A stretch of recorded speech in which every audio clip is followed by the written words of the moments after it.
We do histology for many reasons, but for teaching purposes we teach histology to enable students to be able to recognise the normal structure of tissues so that they can have a basis for recognising when things go wrong in pathologies.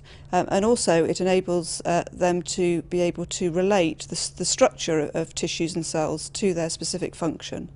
In histology we need to preserve a tissue by fixing it to keep it in as lifelike state as possible and also to prevent it from degrading. The tissue is processed and embedded in wax, and the wax provides some stability to the section and protects it, that enables us to cut very thin sections of the tissue without damaging the tissue. And we need very thin sections so that we can look at it down the microscope, and it allows light to pass through the section so that it can be viewed. We need to stain the tissue because very thin sections of unstained natural state tissue don't have any innate colour, and so it's very hard to make out anything when you look at it down the microscope.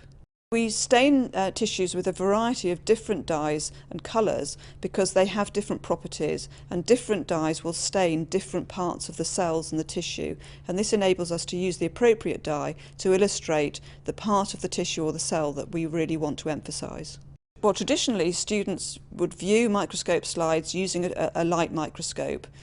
We at Bristol have developed a virtual microscope, which is an online computer system where real microscope slides are digitised on a server on the computer and viewed through specific software which the students can use to view sections on computer screens, either in our histology class lab or from wherever they are. The virtual microscope that we have is a fantastic resource for teaching students because within the class lab we can ensure that all students are viewing the same section at the same time.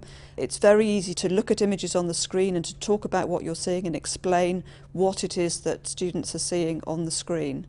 Students also have 24-hour access to the specimens on the virtual microscope from wherever they happen to be.